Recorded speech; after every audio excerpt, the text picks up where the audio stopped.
Hello, my name is Sam, and I'm addicted to ordering seeds.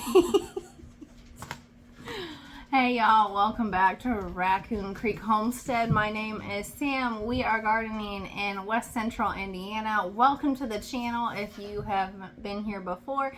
Welcome back if you have. I'm glad that you're here to hang out with me and my...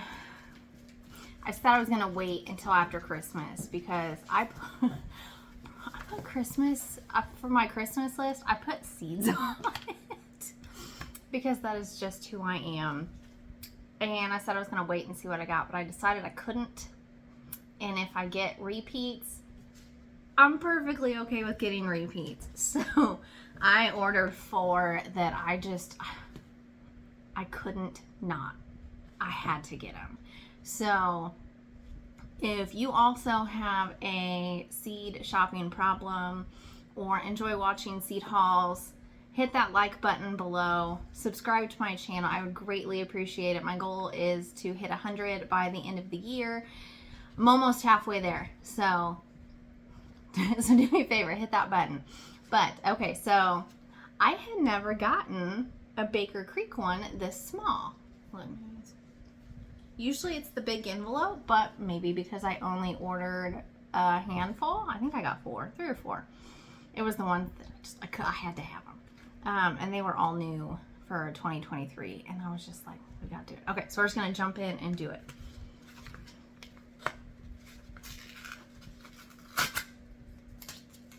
Are we ready? Well, we'll get the packing slip out of the way. Now, if you've never shopped with Baker Creek before, they do give you a free one. Okay, I got 3, and then the free one. I will put a big order in later. I shouldn't. I have enough seeds. Like, I don't need any, but I started the revamping of the garden for down the hill. There's some things that this year I was like, you know what? This year we're gonna I'm saving up the money. If you want to donate towards it, I'll put my PayPal link below, but no pressure. But we're gonna get this done. We're gonna do it, and I did an estimated project list. I mean, this thing's gonna be huge. It's gonna be, I did this to scale. It's gonna be 40 by 55 feet, which is bigger than last year. And we're gonna get some raised beds and boxes because between the weeds, because it's a fairly new field. This was the first year we've really had anything more than like a bed. And the weeds took over. Between the plants growing, the weeds taking over, we had to... Anyway, I'm just going to do raised beds. They may only be like this tall, but they're going to be raised, and that way Jeremy knows where he can mow and where not to mow, because he was really afraid. He's like, I don't want to mow and like mow over your stuff. So I was like, okay, fine. So we're going to revamp that. That's what that is. That's going to be a big project in the spring, because like right now it's like 37 degrees outside. Granted, yes, it's night, but like the high today was 41 and it was overcast and rainy. But that's a topic for another day. Let's get to my teeny tiny seed haul. You want the free one first? Merlot lettuce. I have grown this one before. I really like it. I will probably start it outside like the end of February, beginning of March. If it gets like super, super cold, I'll just throw a sheet over it and it's not a big deal. But it's, the back of it is reputed to be the darkest red lettuce in existence, frilly leaf margins, crisp, waxy leaves, recommended as a cutting type for baby greens production or cut and come again harvest. Now I do these as cut and come again, or like I break off the outside, but these do fine here. A little bit of frost is okay as long as it's not like it is outside right now. The next one, I am so excited. So since we've moved, so we've moved into this house just over a year ago, and I haven't done any landscaping out front yet, and that's another thing that's, okay, that might happen this fall, but I got this one for the landscaping. It is the new Columbine, and it's the Leprechaun Gold. It is solid purple. And you can't tell it here, the leaves are variegated. That's the whole reason I got these. And I mean, I do love columbine, but the leaves are variegated. I'm a sucker for some variegation. Anyway, it is a herbaceous perennial hardy from zones 4A to 8B, which we're right on the border of 5B and 6A. The marbled leaves grow to 18 inches in mounds. Flower stems reach to 24 inches tall and are topped with nodding blooms in midnight plum color. If I could have like a goth garden, I would, and these would be in it. Which it's what I do. I just like it. Like, I'm not goth, but I love the colors, like just the darks and the rich colors. Like, yes. Okay, the next one is because I don't know, like, I'm just a sucker for some red, white, and blue. So I got the Fireworks Bachelor button. I just got it. It's a mix of red, white, and blue. And I thought that it would be super cute to have these for the 4th of July, Memorial. I don't think they'll be ready by Memorial Day. No, they're frost hardy. I might start these early. Anyway, regardless, I just thought that these would be super cute, just in a vase, like as a cutting flower.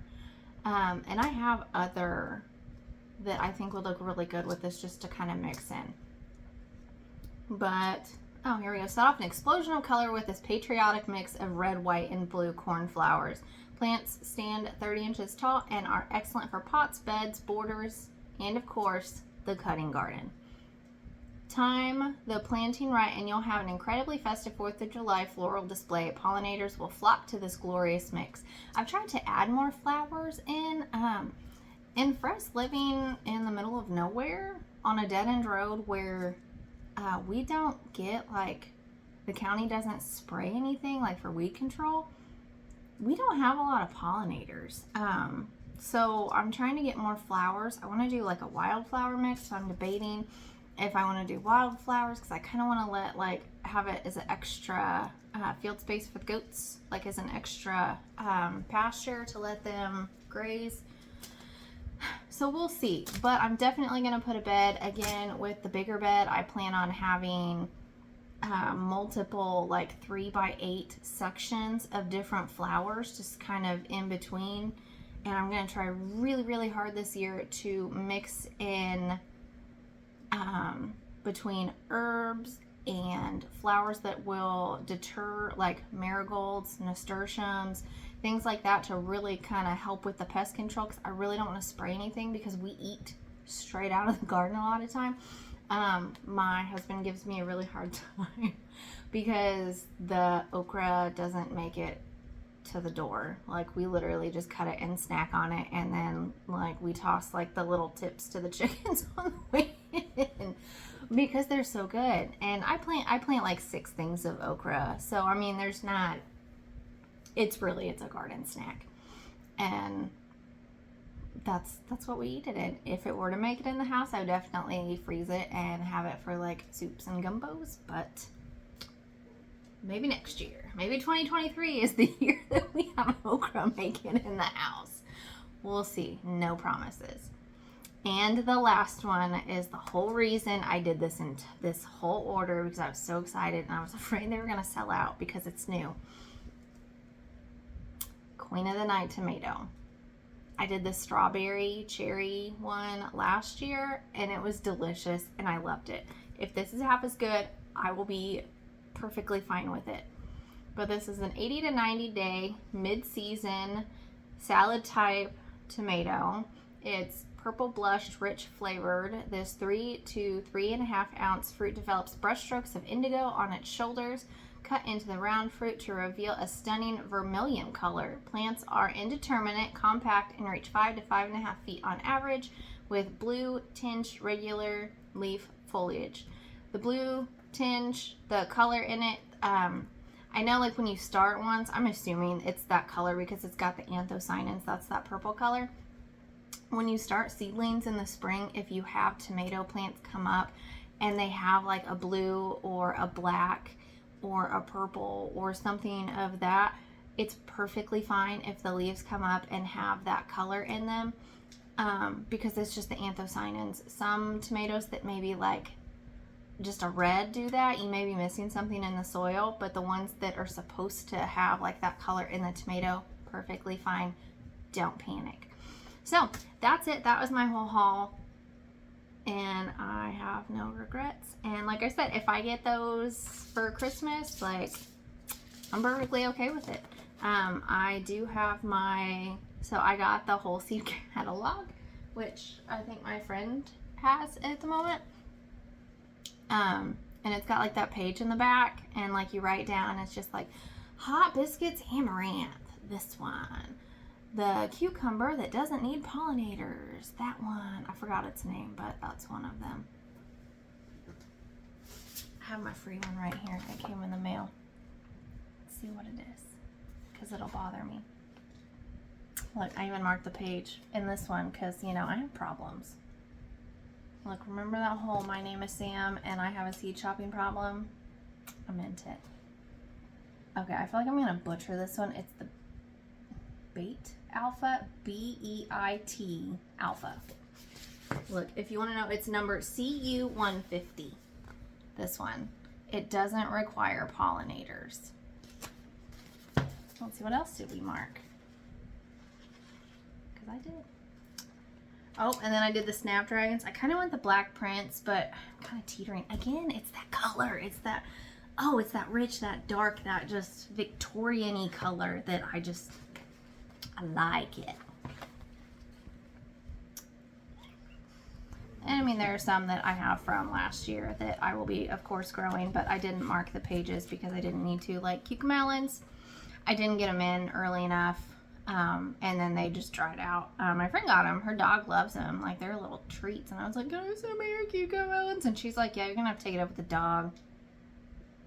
Yeah, I think I got a handful. And I was just like, I harvested a couple from her, like threw one, and I was like, I shoveled them in my mouth, and then she'd be like, where's all mine? Yeah, that's, oh, I lied. It's not golden biscuits, whatever the name was. That was from a different one. It's Golden Giant Amaranth, and it's the AM117, if you want to look it up. If you don't, that's okay too. But yeah. Oh. And then there's stocks and status and all the things. Oh, I'll order my seeds. Oh, I'm also going to do a radish. It's an 18-day variety, which I thought was kind of cool. And it's ready in 18 days. And again, it's French. De 18 jours. I don't know. It's this one. If I can't pronounce it, I'll just show you the pretty picture. But yeah, this is pretty much what I've been doing. Seed catalogs. It's like going, if I had an alcohol problem and I went to a bar and watched everyone else, yeah, that's seed catalog. This is my problem. I need Seed Shoppers Anonymous because I have problems. I'm kind of like, I would rather be addicted to this. It could be worse. It's like seeds and coffee and chocolate. Anyway, that's all I have. It's just a quick little pop in to say I got a little mini seed haul to hold me over until after Christmas. Because I'm a weirdo. And I ask for seeds for Christmas. And it's specific ones because everybody knows I have a ridiculous amount. But on that note, don't have a great day. Aw. I messed that up. But we're going to leave it because it's funny. On that note, don't have a good day. Have a great day. Just come in here and do it with me. Look, take 3. Don't have a good day. Have a great day. On that note, bye. Bye.